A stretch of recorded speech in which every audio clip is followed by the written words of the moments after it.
A shortage of psychiatric beds lands Wisconsin's mental health system in court. Fox 6 investigator Brian Polson joins us now in studio to show you how an explosion in court-ordered treatment is pushing state mental hospitals beyond the limit, Brian. Yeah, Ben and Stephanie, psychiatric inpatient beds in Wisconsin are in short supply, especially those needed for criminal cases. Now, one of those cases is offering a rare glimpse into the inner workings of a mental health system in crisis and the ripple effects being felt all over the state. Are you continuing to take your medication? I asked you, are you continuing to take your medication? If Timothy Heller would accept psychiatric treatment voluntarily, be better for society. His father Don and brother Dan say he probably wouldn't be here. If he could get on a good regimen of prescriptions, he would probably be fine. A place he's been to over and over and over again. State of Wisconsin versus Timothy Heller. Sitting in the defense chair, facing criminal charges. Is jail the right place for somebody like your brother? I don't know. I think that's about the only thing you could do at that point. At 62 years old, Heller has a severe case of bipolar disorder that has landed him in and out of jails and mental hospitals in Illinois and Wisconsin. He's been accused of bombarding the courts with frivolous lawsuits and of scaring government employees and university administrators with references to mass shootings. He once called a Florida school shooter his hero, and he's currently charged with making terrorist threats against Carroll University in Waukesha as part of an ongoing feud that started 6 years ago. He then indicated that Carroll University's methods are the reason people shoot up universities and schools. When the school fired him from a part-time job teaching physics. Does he say he's going to do that? He references it. How? Where does it say in that line that he's going to do this? It doesn't say he's going to do it, but he's making reference to it, which would make any reasonable person in a community fear for their safety. But this is about more than one man with a troubled mind. Ma'am, first of all, I don't have any guns. I can't get guns. It's about a mental health system in crisis. It is not a situation that any of us wants to be in, but the department is doing everything it can. Heller was born in 1961, just a year after the U.S. Supreme Court issued a landmark decision that guarantees criminal defendants the right to a mental fitness evaluation before they go to trial. I think I have to raise competency as well. Heller's attorney asked for just such a review last fall. Mr. Heller is substantially lacking in his mental capacity to understand the proceedings. After hearing from forensic psychologist Dr. Jenna Neese, The court that finds that the defendant is not competent to proceed. Judge Michael Boren placed the criminal case on pause and ordered Heller to be involuntarily committed to Mendota Mental Health Institute until doctors could ensure he was mentally fit to proceed, a process known as treatment to competency. We wanted help, and we got help. But instead of going directly to Mendota, Heller spent weeks sitting in the Waukesha County Jail. He was stuck down there for at least a month. Why? There is a significant waiting list of people to get into Mendota. Because jails have space.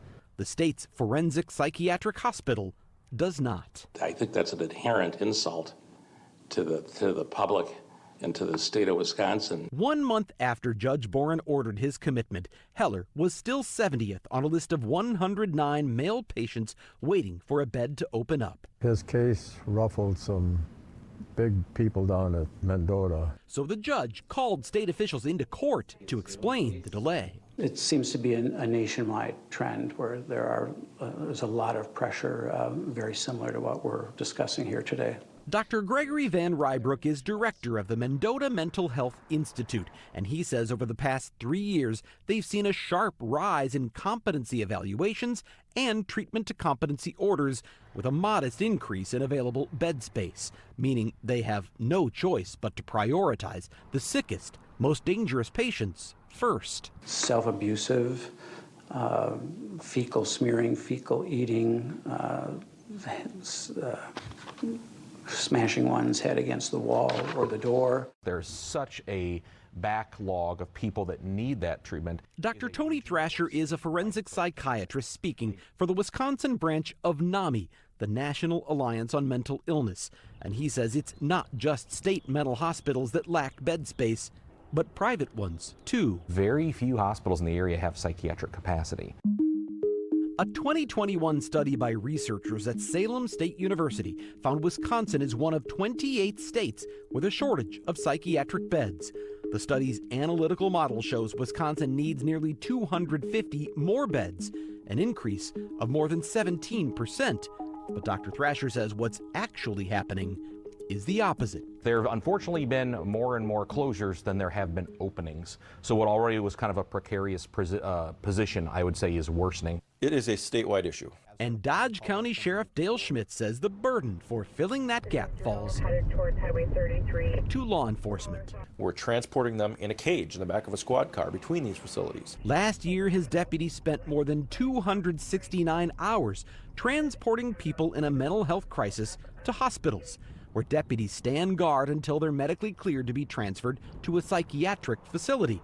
And then the deputies drive even farther to find a facility with room to take them. We're spending hundreds of dollars and sometimes thousands of dollars on just a case trying to get somebody in front of a mental health provider. And sometimes I think law enforcement is often faced with a very uncomfortable choice. They might just go to jail.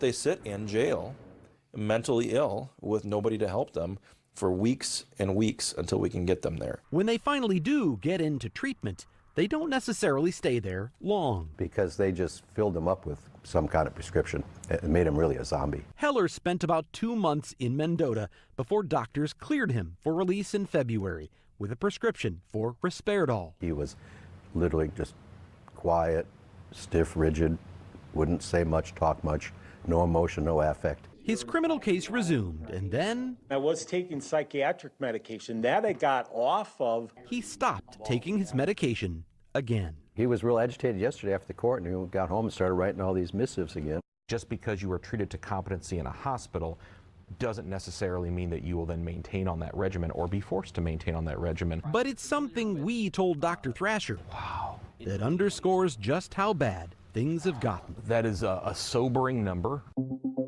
In 2016, just 14 people ordered to undergo competency restoration in Wisconsin were repeat clients. Last year, that figure exploded to 163, a 1,000% increase in 6 years. I think this speaks to a larger systemic problem. And solving that problem. Are you taking your medications? So I have nothing prescribed at this point. So you're not taking medications? Will take commitment. The director of Mendota Mental Health Institute is Dr. Gregory Van Rybrook. I have asked him for an on-camera interview for this story 3 times. He didn't respond. Instead, the Wisconsin Department of Health Services declined an interview on his behalf, writing that the doctor is extremely busy. A spokesperson then added, "We know you've been delving into this issue for a while, and we appreciate that. But we are concerned you may not be allowed the time to devote to the nuances and complexities of this topic." You can see the department's complete response and answers to some of our questions at fox6now.com. The question here is, Brian, has the state budgeted any extra money to expand bed capacity at this point? If you go back in time, since 2016, they say they have added 114 beds at Mendota, which now has a total of 308. In addition, the current state budget includes $10 million to build a pair of regional crisis centers. They would be receiving centers in effect for people in a mental health crisis. DHS, though, says it is still working with lawmakers to develop a framework for those plans, so they're still a long way from reality. The state doesn't think you're going to give this issue enough time. You've given it a lot tonight. I know you're not. A lot for local news, that's for sure. Yeah, I know. We'll stay on top of this story. Eye-opening for sure. Brian, thanks.